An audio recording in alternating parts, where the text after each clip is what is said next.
kemarin kan sudah digembleng ya. Yang kurang-kurang nilainya kemarin udah bolak-balik ujian praktek, berharap walaupun itu hanya superficial, kalian sudah menambah belajarnya secara mandiri untuk mempelajari anatomi fisiologi tubuh manusia.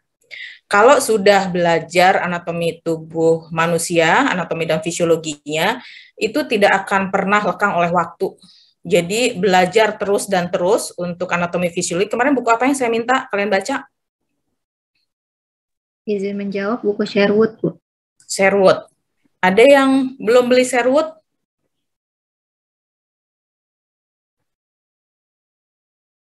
Nanti ada satu waktu saya suruh bawa semua ke kampus.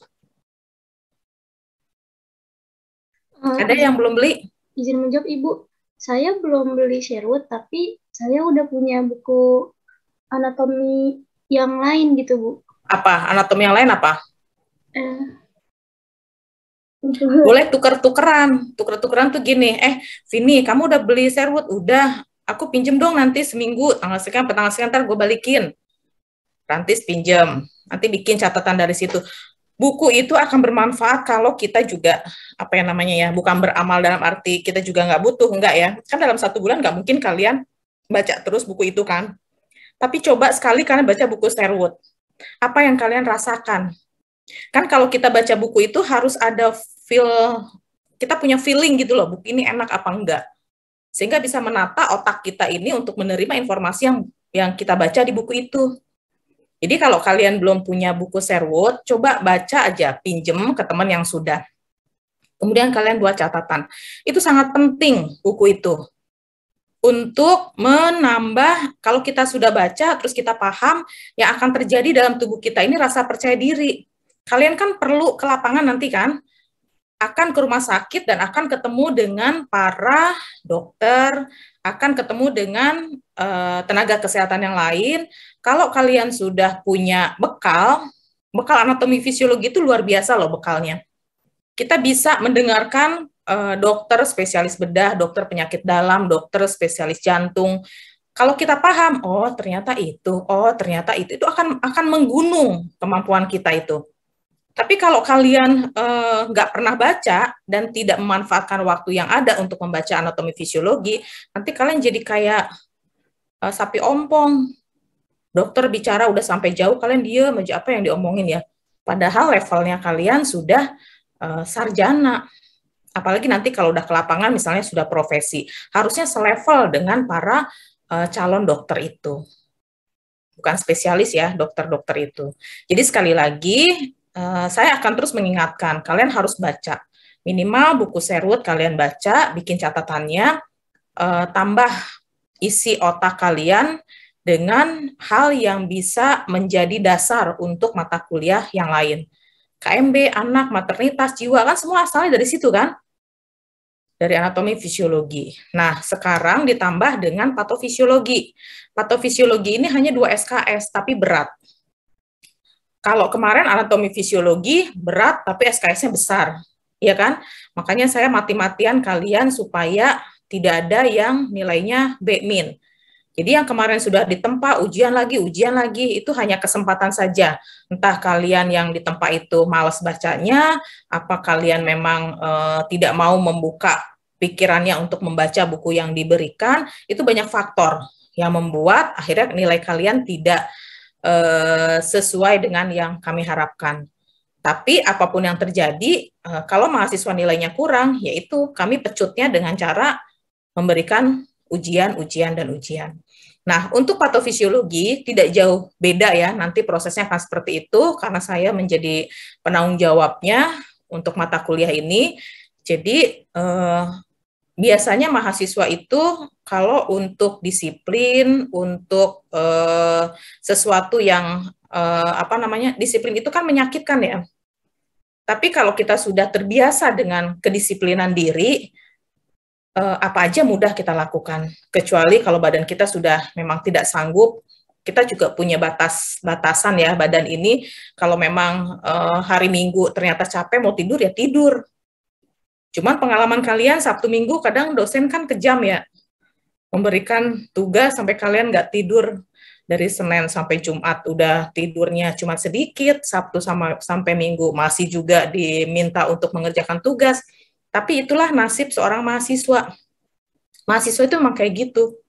Jadi supaya kalian udah capek, tapi nggak ada hasilnya, bukan itu targetnya. Udah capek, targetnya harus besar, harus banyak. Banyak dari siapa?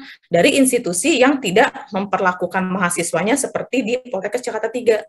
Walaupun kejam, tapi keluarnya pasti jadi berlian. Berlian yang dicari orang. Ya, jadi jangan pernah kalian, saya nggak suka sama Bu Pramita, orangnya kayak gitu, udah galak, terus bolak-balik ujian, bolak-balik harus kayak begini.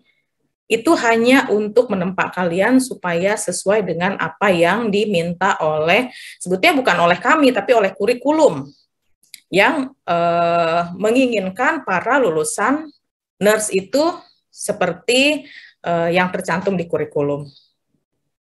Ya. Nah, selama kalian mengikuti pembelajaran, disiapkan diri untuk tidak banyak kemana-mana pikirannya. Jadi kalian harus sudah punya catatan. Ini.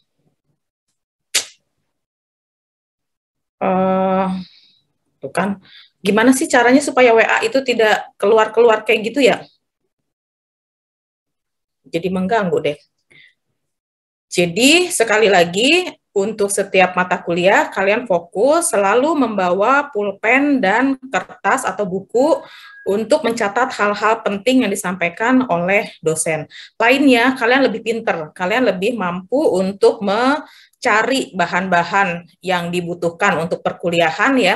Itu pasti kalian lebih bagus dibandingkan dosen-dosen. Kalian anak-anak milenial, untuk gadget itu udah number one. Tapi tolong benar-benar mencari bahan itu yang benar, bahan kuliah itu. Dan jangan pernah setiap tugas yang diberikan oleh dosen, kalian lakukan copas-copas dari materi lain. Jangan ya, itu sesuatu yang sangat, ya sebetulnya haram hukumnya kalau kita ngambil semuanya, plagiasi.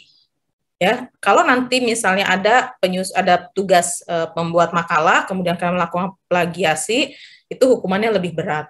Jadi sebisa mungkin kalian diskusi dengan teman kelompoknya, kemudian buatlah makalah itu sesuai dengan sumber-sumber yang kalian dapatkan. Sedikit tapi baik daripada lengkap, tapi itu hasil orang lain.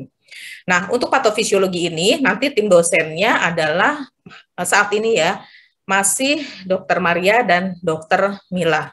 Jadi mereka berdua inilah yang nanti akan mengajar kalian patofisiologi. Patofisiologi ini adalah mata kuliah ya yang akan menguraikan tentang konsep mekanisme adaptasi sel, konsep tahapan perkembangan mental dan perubahan status kesehatan, keseimbangan cairan elektrolit dan asam basa, dan proses fisiologi dan patologis pada tubuh manusia. Jadi proses anatomi fisiologinya kalian sudah dapat, ini akan belajar tentang patologi dari sistem yang ada dalam tubuh kita. Nah, kalau capaian pembelajaran yang diinginkan dalam sikap, kalian harus bisa menunjukkan sikap tanggung jawab.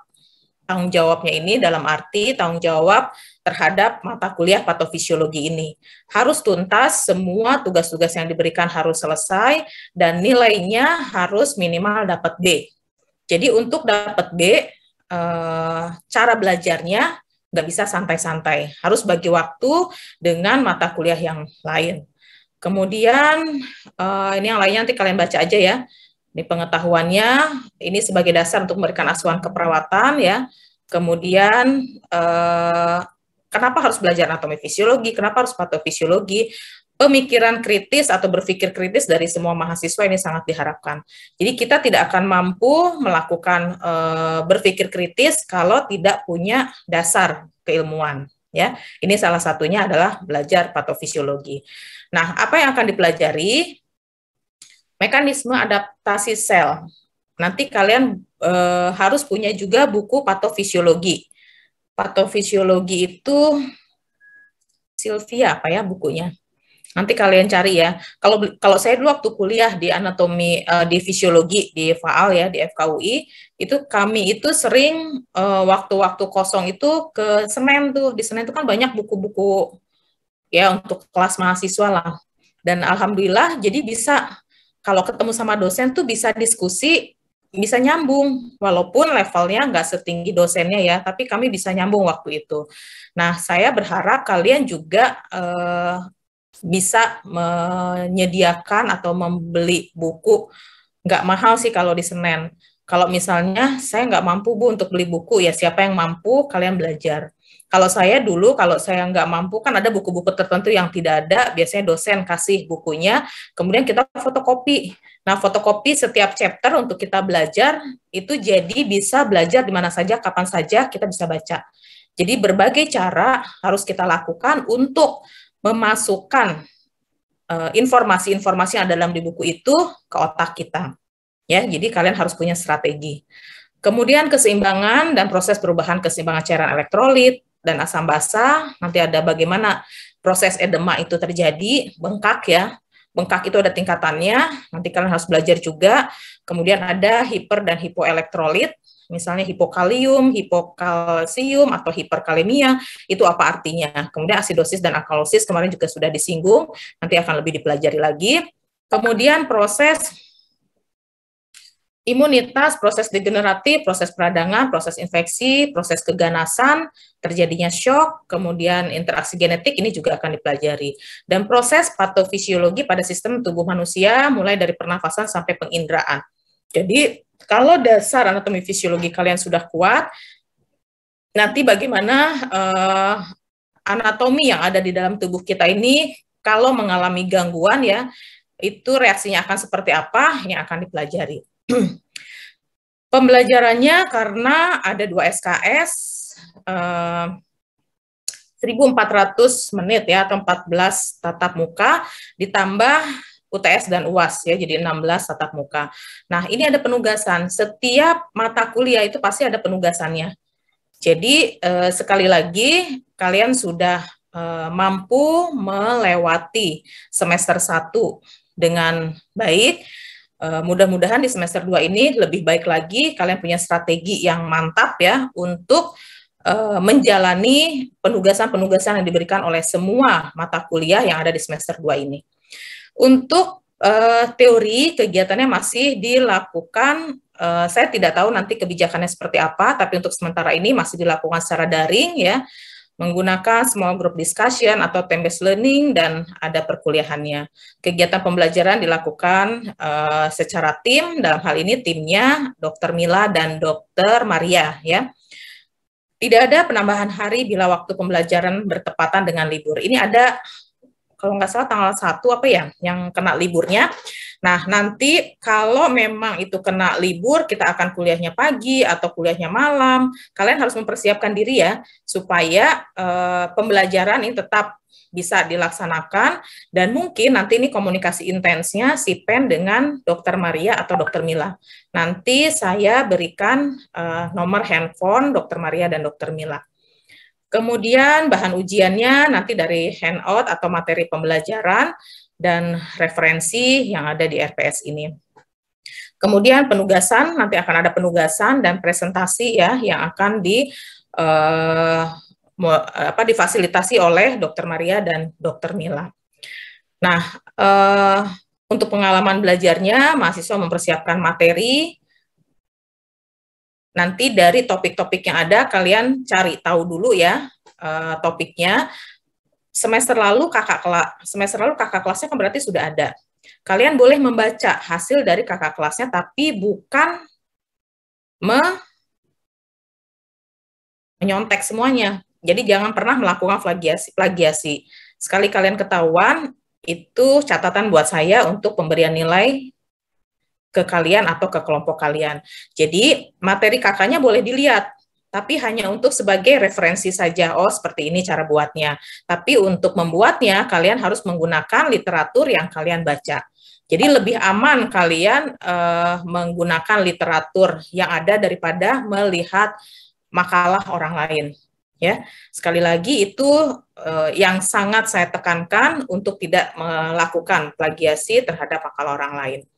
Kemudian mahasiswa nanti mendiskusikan materi yang diperoleh ya dalam kelompok, mengerjakan tugas bersama, menyiapkan hasil diskusi dan mempresentasikan.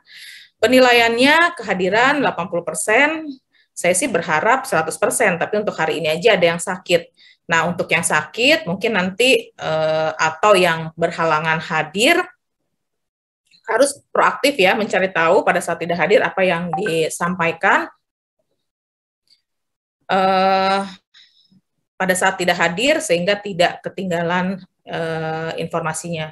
Kemudian nanti skor penilaiannya menggunakan acuan yang ada, mahasiswa dapat mengikuti UAS bila kehadiran mata kuliah minimal 80%. Skor minimal 3. Jadi kalau udah skor minimal 3, ini menjadi keganggu nih, bolak-balik WA datang kayak begitu ya.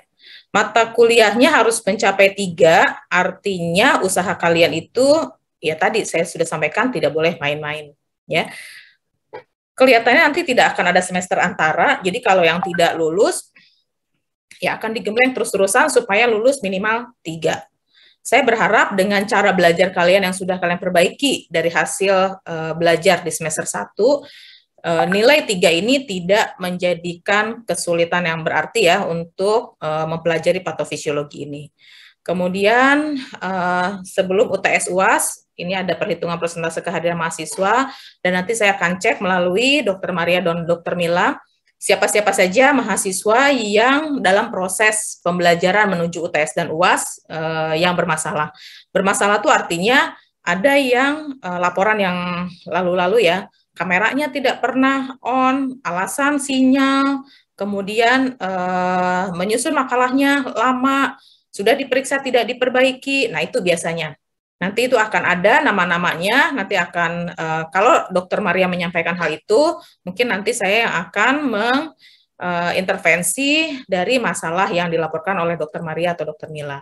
Kemudian, untuk teknik, ujiannya pakai CAT ya, seperti biasa yang sudah kalian lakukan. Ini bobot penilaiannya. Secara kognitif 70%, penugasan 20%, sikap 10%.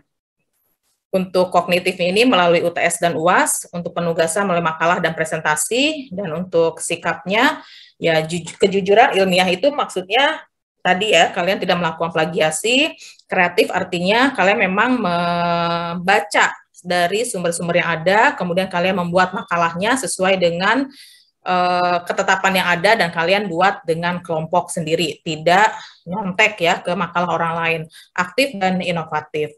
Kemudian tata tertibnya, kalau kalian nanti ke kampus ya menerapkan PHBS, kemudian physical distancing ini harus diterapkan, tapi saya nggak tahu ya apakah kalian ini nanti akan luring kalau melihat berita saat ini kan justru puncaknya nanti di akhir Februari ya kalau nggak salah ya untuk COVID ini.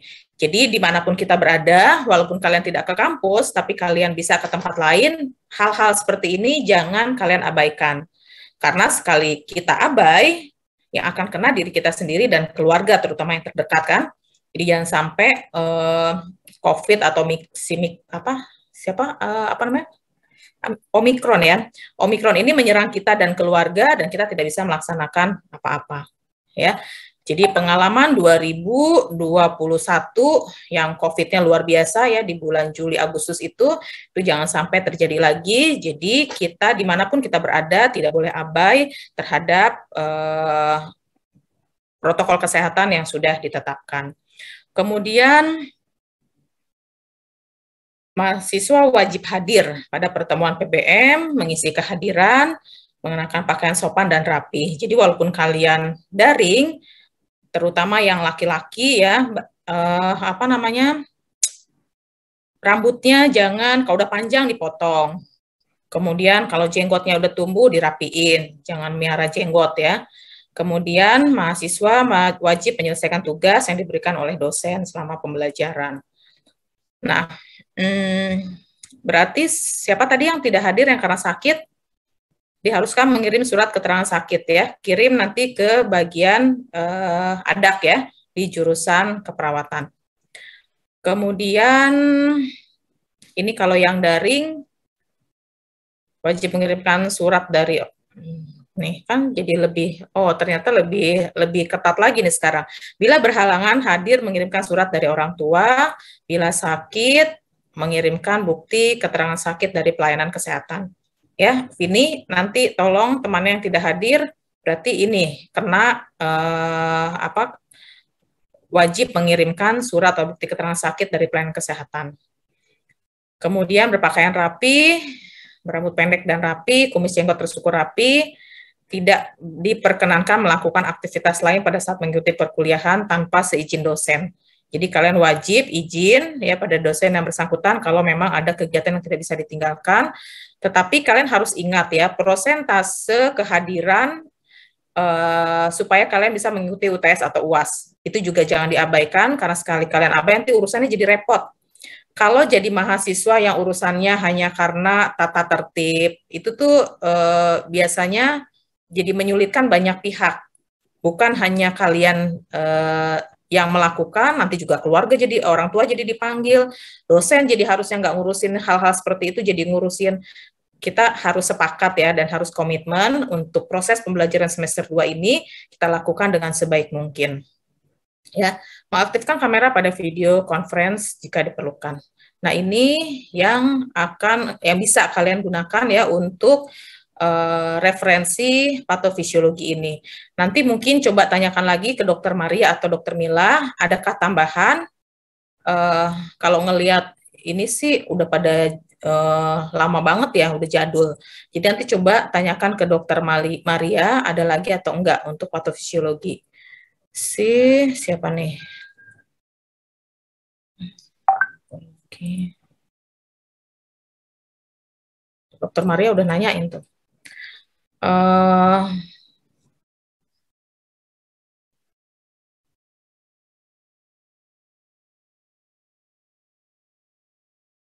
Mana ya? Kok nggak ada ya? Belum tertulis di sini.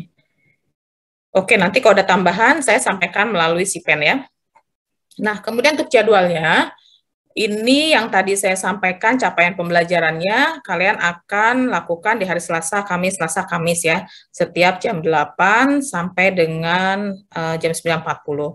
Seandainya nanti, ini kelihatannya tidak hanya Dokter Maria, semua dosen baik di Poltekkes maupun dosen luar, karena terkait dengan akreditasi, terkait dengan banyak hal, bisa jadi ada tukar-tukaran waktu.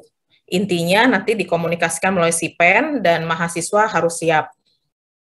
Memang nggak nyaman ya, jadwal yang sedemikian rupa ini sudah kita rencanakan, tapi pada saat pelaksanaan kita mau ngajar, nanti suruh ngerjain ini, kita mau sama dengan kalian, tapi kita lebih ke arah bagaimana menyiapkan hal-hal yang bisa meningkatkan kualitas layanan pembelajaran.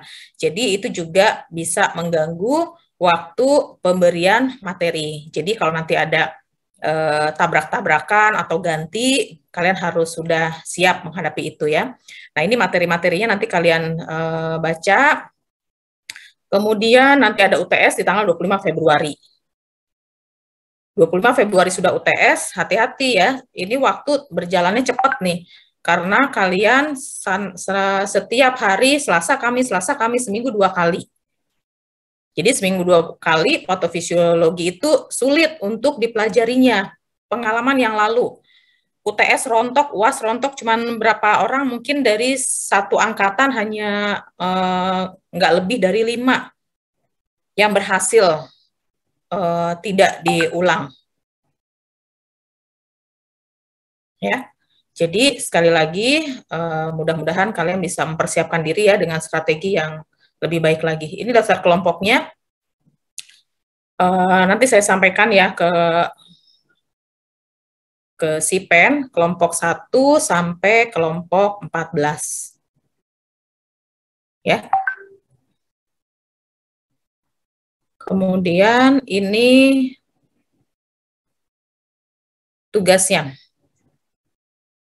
dengan Dokter Maria, Mila, Maria semua, Dokter Maria dan Dokter Mila. Kalau nanti ada perubahan, misalnya Dokter Maria, nanti saya gantian Dokter Mila, saya bukan ini, nanti disepakati saja, ya. Dokter Maria akan masuk nanti hari Kamis. Jadi kalau kemarin sih informasinya ke saya minta digabung, tapi apakah jadi atau enggak, nanti saya buka lagi WA-nya ya, tadi sudah WA. Kalau jadi digabung, berarti kalian dengan kelas AB, ya, gabung. Kemudian ini lembar penugasannya, kemudian ini lembar konsultasinya harus kalian isi ya. Misalnya tanggal berapa, bahasannya tentang apa, nanti saran dari Dokter Maria atau Dokter Milanya apa, ini harus ada buktinya. Jadi jangan abai juga untuk hal-hal seperti ini. Kemudian ini format penilaian makalahnya. Setelah selesai makalahnya dibuat, kemudian kalian presentasikan, kirimkan ke Dokter Maria atau Dokter Mila, ini penilaian makalah dan penilaian presentasinya. Ya. Kemudian supaya kalian dapat nilai yang maksimal, baca rubriknya. Untuk dapat 4, ini harus bagaimana? Ya, dalam menyiapkan materinya, dalam menjelaskan tujuannya, menjelaskan isi materinya, diskusi dengan audiensnya, kesimpulannya seperti apa. Kemudian untuk makalahnya supaya dapat 4, kejelasan latar belakang. Harus apa sih latar belakangnya? Dibaca dulu rubriknya ya. Rubrik untuk penilaiannya kalian baca dulu. Jadi jangan asal bikin makalah tapi tidak melihat deskripsi ini. Jadi lihat deskripsinya supaya nilainya di range 4 ini harus apa ya yang disajikan di makalah. Landasan teorinya harus seperti apa, kesimpulan sesuai tujuannya harus apa, penggunaan kepustakaannya harus seperti apa gitu. Nah, nanti yang mungkin nanti saya lihat lagi deh, saya diskusi lagi dengan Dokter Maria ya untuk referensinya. Harusnya kalian bisa lihat dari referensi yang ada di RPS. Ini yang di RPS kan udah tadi ada yang 2010, ada yang 2000 ya, udah kelamaan. Nanti saya revisi dulu untuk kepustakaannya. Dan mudah-mudahan dengan kalian membaca rubrik terkait dengan penilaian ini, kalian bisa mendapatkan nilai yang maksimal ya. Ini untuk form penilaian sikap. Kalau penilaian sikap, mungkin saya nanti akan bisa juga memberikan penilaian terhadap kalian ya, di samping Dokter Maria dan Dokter Mila. Ya. Nah, untuk dapat 4, sikapnya harus gimana? Nih, tidak mencontek hasil kerja orang lain, jelas banget. Kemudian bertanggung jawab dan motivasi yang baik. Bekerja sama dengan tim. Jadi jangan kelompoknya ada yang kalian cuma berdua doang, padahal kalian bertiga. Jadi yang satu nggak diajak diskusi, jangan seperti itu. Jadi kalian harus bisa belajar dan bekerja sama dengan siapapun. Kemudian proses diskusinya aktif, tidak ngandelin. Misalnya Zaki sekelompok sama siapa tadi? Zakinya ntar gue bagian presentasi aja deh, lu yang bikin. Enggak juga kayak gitu. Jadi harus kerjasama. Pada saat membuat makalah, kalau kelompoknya bertiga, ya bertiga diskusinya. Pada kelompok berempat, ya berempat. Nanti setelah dibikin makalahnya, kemudian diskusikan lagi siapa yang akan jadi presentannya, siapa yang akan nanti membantu menjawabnya, itu diskusikan lagi. Ya, cepat, tepat, cepat, tepat untuk namanya mahasiswa. Jadi nggak boleh kalian lelet-lelet dalam berpikir, lelet-lelet dalam melaksanakan tugasnya. Jadi harus cepat. Nah, supaya cepat itu memang harus berlatih. Ya, insya Allah kalian bisa. Kemudian sikap sopan santun dalam kegiatan ilmiah, sumber kepustakaannya, dan pengorganisasian dalam kelompok. Itu yang akan dinilai dari sikap.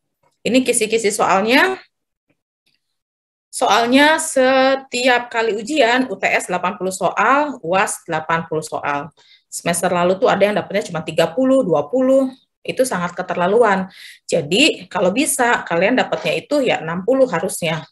Ya, kalau kalian dapat 60 atau 70 UTS dan UAS-nya itu aman banget karena nanti ditambah makalah sama presentasi itu minimal B biasanya dapat. Ya, jadi pelajari ini sebelum dosen masuk harusnya kalian udah mempelajari ini. Jadi setiap kali dosen masuk kalian sudah punya bahannya dan bisa diskusi secara aktif dengan para dosen. Ya, oke, itu yang bisa saya sampaikan. Ada yang ingin ditanyakan?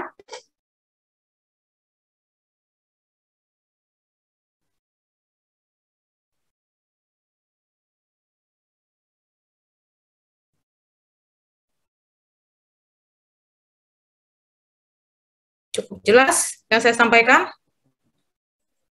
Izin Ibu. Ya, Maula. Izin bertanya untuk yang kalau nanti digabung, itu berarti kita tetap pakai bahasa Inggris ya Bu ya saat kita diskusi ya Bu? Atau enggak, kita malah pakai bahasa Indonesia aja? Pengalaman saya kemarin ya untuk kakak kelas kalian itu pakai bahasa Inggris malah jadi amburadul ya. Artinya jadi kalian sendiri nggak dapat. Mungkin untuk PPT-nya pakai bahasa Inggris tapi penyampaiannya dalam bahasa Indonesia untuk menyamakan persepsi ya, itu tidak apa-apa. Atau lebih jelasnya lagi nanti kalian tanya sama Bu Deswani ya. Kalau saya sih menyarankan fungsinya diskusi itu kan untuk memberikan informasi ya kepada audiens dan harus paham. Kalau dalam bahasa Inggris sementara kan tidak ada juga mahasiswa yang dari luar negerinya kan. Ya, tapi secara administrasi untuk makalah dan PowerPoint-nya untuk pengalaman yang lalu gimana? Kalian harus menyerahkan dalam bahasa Inggris atau tidak? Izin Ibu, kalau untuk yang semester lalu, itu kami memakai PPT dan makalahnya pakai bahasa Inggris. Cuma hanya saja di saat ada beberapa mata kuliah yang memang kita dosennya meminta kita pakai bahasa Inggris, tapi juga ada yang kita berdiskusinya pakai bahasa Indonesia seperti ya. itu. Jadi mungkin ikut aja seperti itu untuk makalah sama PPT-nya bahasa Inggris, nanti untuk penyampaiannya dalam bahasa Indonesia, dan nanti diskusikan juga dengan Dr. Maria atau Dr. Mila ya. Baik Ibu, terima kasih. Ya, ada lagi? Kalau tidak ada, kalian siapkan dari sekarang ya apa yang harus kalian siapkan, terutama bahan-bahan referensinya. Karena sudah ada makalah yang harus kalian buat. Nah, untuk makalahnya mungkin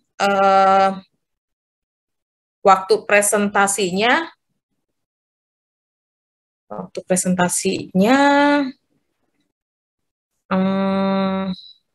ini harus didiskusikan dengan Dokter Maria ya, karena Dokter Maria dan Dokter Mila yang nanti akan menyediakan waktunya.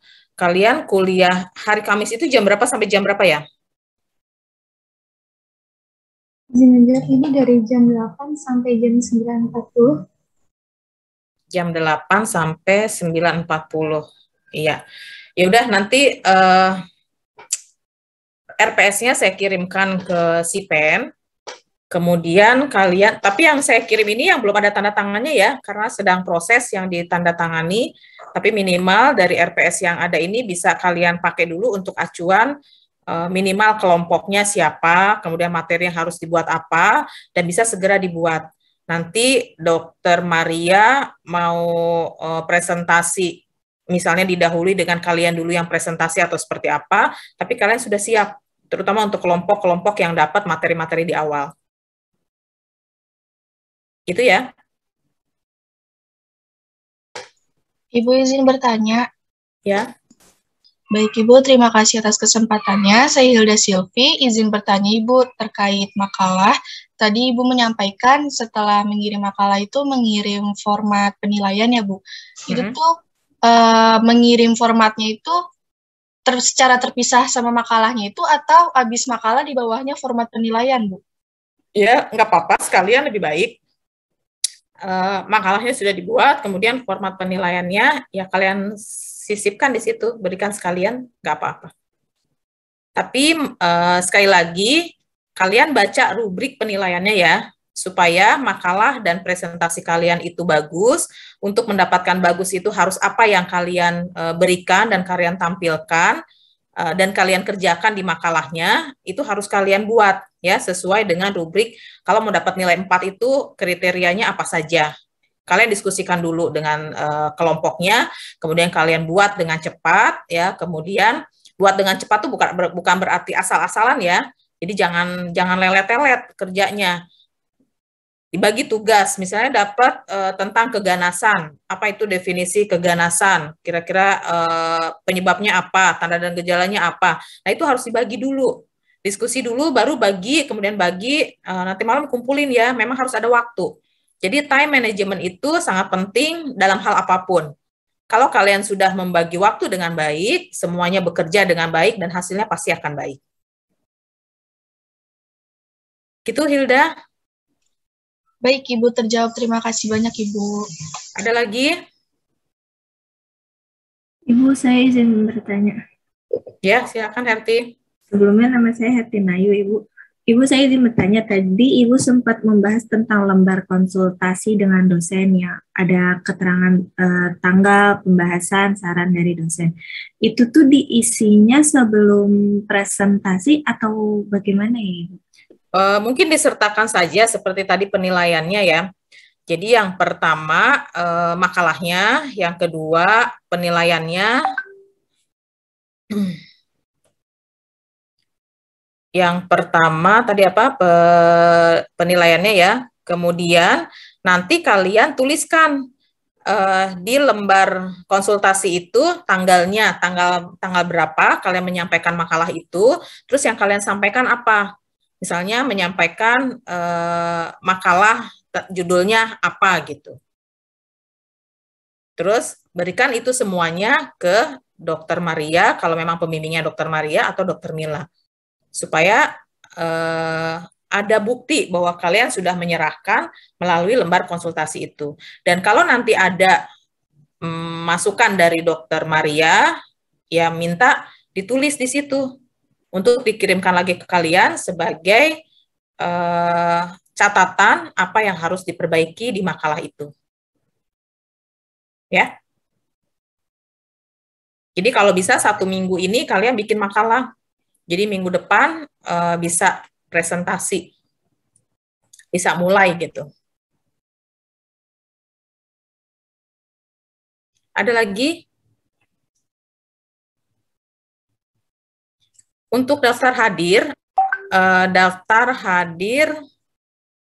hari ini ya, yang pertama, kemudian nanti yang selanjutnya, itu dibikin yang rapi ya. Daftar hadir itu, daftar hadir dosen, daftar hadir mahasiswa itu harus sama. Misalnya, sekarang tanggal berapa? 25 ya. Daftar hadir dosen tanggal 25 yang masuk Bu Pramita menjelaskan tentang program pembelajaran, atau lihat nanti di RPS namanya apa gitu. Kemudian nanti ada daftar mahasiswanya. Di situ dituliskan. Atau ditambah, biasanya gimana sih, ada tanda tangannya nggak daftar hadir mahasiswa? Ada ya? Jadi daftar hadir dosen harus ada tanda tangannya, daftar hadir mahasiswa ada tanda tangannya, kalau yang sakit kasih keterangan sakit, kemudian itu segera kirimkan ke dosen yang mengajar. Jadi sehari ini saya ngajar, nanti si Pen tolong segera ya, daftar hadirnya, tolong kirimkan. Ya, kalau yang kemarin kan numpuk-numpuk tuh, baik dosen, mahasiswanya sih sebetulnya udah rajin, cuman dosennya kalau dikasih kan suka, iya ntar besok gitu, ternyata pas waktunya sudah habis, baru minta ke mahasiswa. Itu pelajaran juga bagi kami untuk terkait dengan administrasi, karena dalam akreditasi itu dinilai juga ketertiban dalam melakukan pencatatan atau administrasi absensi kuliah. Ada lagi?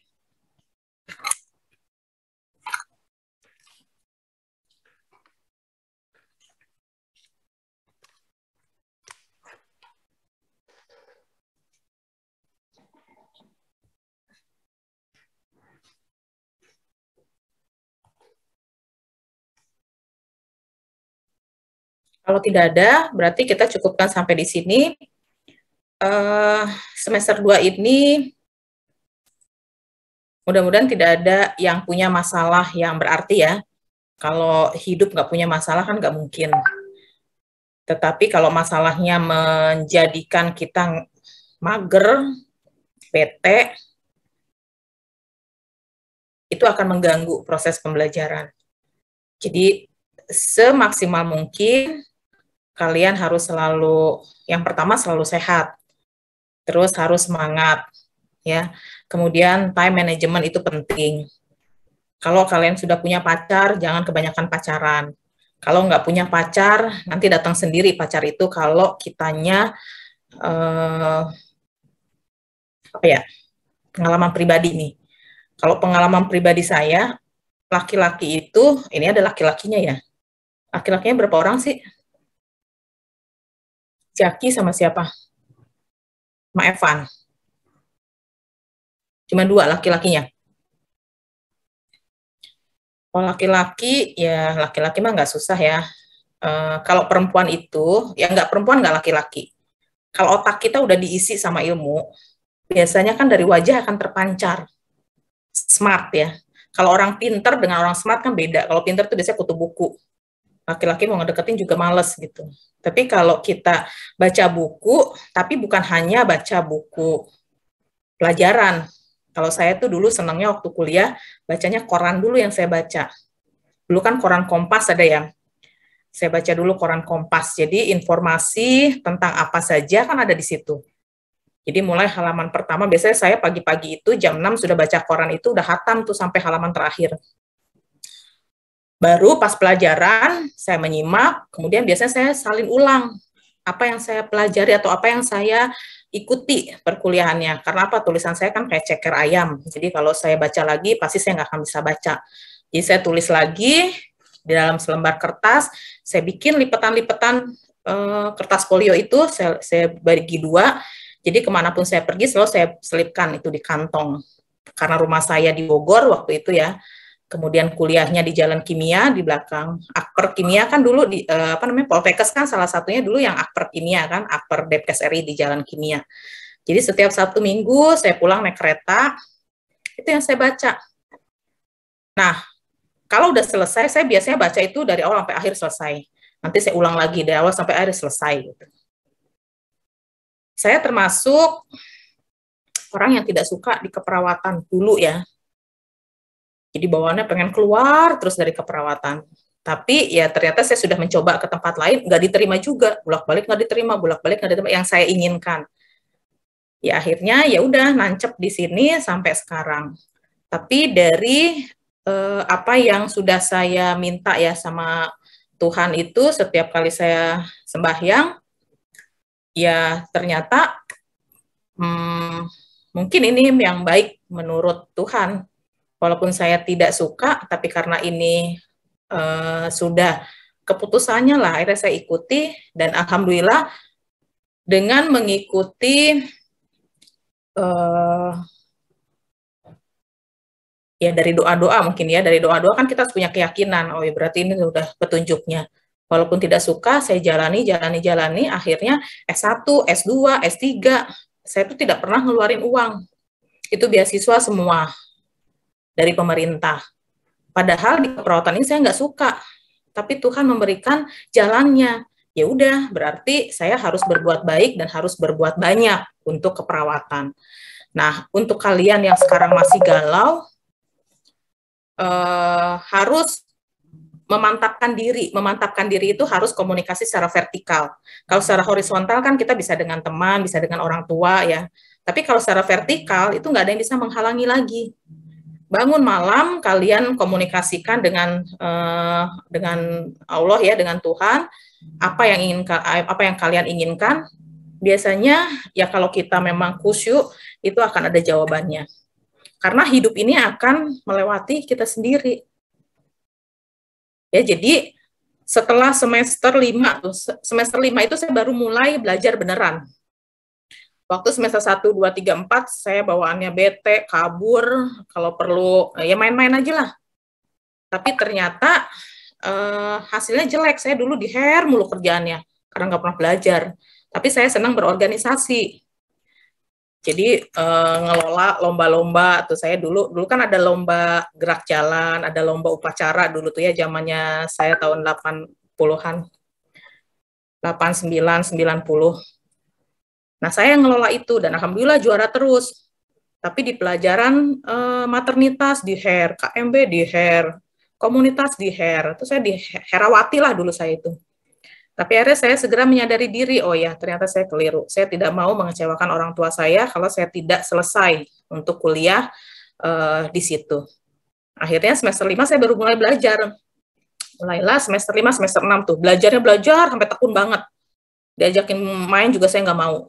Pokoknya belajar. Jadi kerjaan saya hanya asrama, turun ke perpustakaan, dari perpustakaan ke ruang makan, ruang kelas, ruang perpustakaan lagi biasanya saya suka nongkrong di dak tuh, cari inspirasi dari dak, nanti saya turun lagi ke bawah ke kamar, terus dia kayak gitu selama 1 tahun. Akhirnya ya membuahkan hasil. Untuk skripsinya waktu itu saya bisa cepat mengerjakannya dan bisa mudah mendapatkan referensi. Itu juga aneh. Setiap kali yang saya temukan bahan materi itu pasti ada kaitannya dengan judul skripsi saya. Itu sangat luar biasa. Akhirnya, inilah karena keseriusan, akhirnya Tuhan juga memberikan jalan, dan saya bisa menyelesaikan di semester 5-6 itu tanpa her yang sudah saya alami di semester 1 sampai semester 4. Saya dulu jadi ketua her. Jadi kalau ada yang di her, ada Pramitan yang di her, duduk di depan gitu. Padahal kan saya bodoh, kenapa saya suruh duduk di depan? Emang lu bisa nyontek ke gue? Ya enggak, minimal ngeliat muka lu aja gue udah semangat, tapi kurang ajar. Jadi saya itu memang selalu semangat, jarang bete ya, tapi karena saya tidak suka ke keperawatan, makanya nilainya jelek. Sebetulnya setelah serius, ternyata nggak susah-susah amat ya. Kok kemarin semester 1 sampai 4 kayaknya susah banget untuk menerima pelajaran itu. Ya nggak ada yang saya suka satu pun. Tapi setelah semester 5, semester 6, dengan cara belajar yang saya ubah, saya terus diskusi juga dengan pembimbing ya akhirnya selesainya cepat. Kemudian tes nih ceritanya masuk ke akper kimia. Dari sekian yang tes, saya yang diterima salah satunya dengan 2 teman saya. Tapi 2 teman saya itu 1 tahun apa 2 tahun dia udah nggak betah. Yang satu pergi ke Australia, yang satu lagi pergi ke asuransi. Jadi tinggal saya sendiri yang dari Akper Depkes RI Jakarta yang bertahan sampai sekarang di Poltekkes Jakarta 3.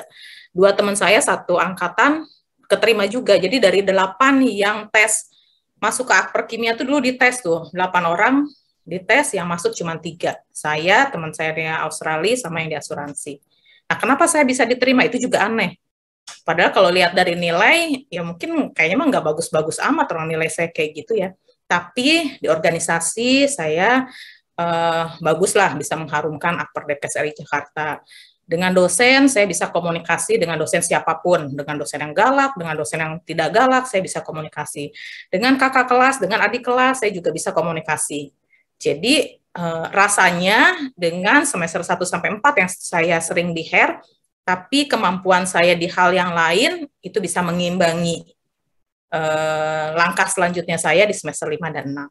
Nah, saya berharap kalian bisa mengatur strategi diri sendiri ya, supaya kalian bisa berhasil. Setelah itu, mungkin muka saya jadi berubah. Jadi banyak yang naksir gitu. Perasaan gue biasa aja, tapi kok banyak yang naksir. Setelah masuk ke akper kan kita harus magang ya, 3 bulan tuh saya magang di rumah sakit, kemudian di puskesmas. Itu bawaannya tuh ada yang naksir mulu sama saya. Emang kenapa ya? Nah, kalau saya perhatikan mungkin saya mudah untuk diajak komunikasi. Soal apa waktu itu? Soal ekonomi, soal entertain, soal apa aja gitu. Karena saya waktu itu rajin baca berita-berita. Pokoknya nggak boleh ada kertas nganggur, itu pasti saya baca. Itu yang membedakan kita sama kita kuliah. Nah, akhirnya pergi ke Bogor kan naik kereta, pasti samping kiri kanan kita kan orang lain kan. Mau orang bank, mau orang apa saja gitu yang ngajakin ngobrol pasti nyambung. Dan anehnya tuh bisa nyambungnya sampai turun di stasiun Bogor gitu. Jadi banyak yang kirim salam. Akhirnya setiap malam minggu itu, jam sekian sampai jam segini saya nemuin si ini, jam segini sampai jam segini nemuin si ini gitu. Itu hanya untuk proses seleksi calon, ya calon suami lah. Jaga diri itu wajib, ya. Jaga diri wajib. Jadi kalau kalian dekat sama lawan jenis, jangan mudah untuk pegang tangan, pegang ini. Kalau saya enggak, lu boleh dekat sama gue, tapi nyebrang pun gue bisa sendiri karena gue udah gede. Jadi jangan suka pegang-pegang tangan, apalagi pegang pundak, no way. Nah jadi karena proses kuliah saya lalui seperti itu, pas sudah selesai, ya mungkin ya terpancar aura dari keilmuan yang kita pelajari itu. Selanjutnya kan proses Bukan hanya ijazah yang kita dapatkan, kita harus ijazah juga. Kita rencanakan. Akhirnya ya udah silih berganti, nggak cocok, singkirin, nggak cocok, singkirin, nggak cocok, singkirin. Akhirnya yang terakhir, oh ini nih yang kriteria saya nih. Baru intens, sebulan, 2 bulan, udah langsung aja, kayak udah nggak usah lama-lama lah, nikah aja. Lah kok cepet amat, baru juga kenal, oh yakin lah, udah sholatnya rajin, bekerja pula, udah menikah, barulah di situ pacaran. Nah sekarang anak saya 3. 1 udah selesai kuliah kedokteran, sekarang lagi proses internship dengan suaminya di Pontianak. Alhamdulillah jodohnya dia juga dekat ya, sama-sama dapat dokter. Kemudian yang kedua masih di UGM, semester 5, ambil kelas internasional IT. Yang ketiga SMA, kelas 1. Jadi perjalanan hidup itu yang kita rencanakan, ya kita sendiri mau sukses apa enggak gitu. Kalau mau sukses harus ada langkah-langkah strategik yang harus kita siapkan. Jadi nggak cuma datang duduk diam, nggak ada. Jadi harus dimanfaatkan waktu yang ada. Udah lebih dari 10 menit, udah dulu ya ceritanya ya. Nanti lain kali kita sambung lagi. Sekarang kalian persiapkan diri untuk perkuliahan yang kedua. Terima kasih untuk perhatiannya. Selamat pagi. Assalamualaikum warahmatullahi wabarakatuh. Assalamualaikum warahmatullahi wabarakatuh. Terima kasih, Bu. Terima kasih, Bu. Saya izin live ya. Terima kasih, Bu.